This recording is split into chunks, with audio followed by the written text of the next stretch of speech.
Poster कब आएगा? आएगा आएगा, कल गाना रिलीज। तो पोस्टरवा आज आ जाएगा?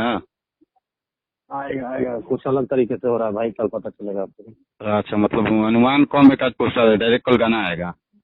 नहीं नहीं, पोस्टर आएगा। ठीक है पोस्टर ठीक है। नहीं आएगा इस बार, पोस्टर नहीं, कुछ अलग तरीका की चीज आएगा।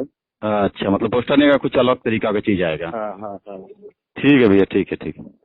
पोस्टर ना आई, साफ सीधा सुन लो, हम ई नहीं कहत के पोस्टर ना आई, लेकिन कुछ अलग तरीका से आई। दीपक भैया बोल रहे हैं, अरे भाई तारो लोग खाती हम का ना कोई नहीं, समझ लो शूटिंग लगातार जोरों शोरों से चला पोस्टर ना आई, साफ सीधा सुनला कहला ना पोस्टर ना आई, हम इन्हीं की कब के कुछ ना आई। हो सकला ब्यास लाइव आके बोल दे, सो सकला रील लेकर आ जाए, लेकिन पोस्टर ना आई, लेकिन आज कुछ ना कुछ आई। एगो बात जान लो, तार लोग खातिर कतना प्रयास करके दीपक भैया पास फोन लगैनी, देखा पूरा रिकॉर्डिंग बा, हम ना चढ़ा सकिला, कोई की प्राइवेसी के चीज होला का। पब्लिक पूरा तड़फड़ा तो मैंने थोड़ा सा बात कर ला, तो दीपक से हमनी के बात कही नहीं है जा, तो ये कहला ना कि पोस्टर नहीं आएगा, कुछ भी आ सकता है। हो सकला भैया लाइव आ जास, कुछ हो जाए, हो सके लेकिन रिकॉर्डिंग छोड़ दे।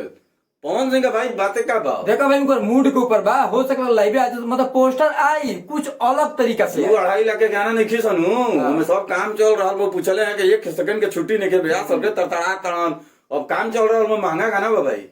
डायरेक्ट गाना आएगा, पोस्टर आएगा तो कुछ अलग तरीका से आएगा भैया, 10-11 बजे आपको देखने को मिलेगा। पोस्टर आएगा, बट पोस्टर नहीं, कुछ अलग तरीका का आएगा, लेकिन काल गाना निश्चित आ जाएगा। तो गाना निश्चित है, पोस्टर कॉल आएगा, पोस्टर आई कुछ अलग तरीका से, लेकिन आई कुछ ना कुछ आई, लेकिन अलग तरीका के ही ना, कि जैसे 5 लाख के गाना हो रहा तो बंद ना पोस्टर कल रिलीज होता, उसे ना आई, कुछ आई, लेकिन आई कुछ।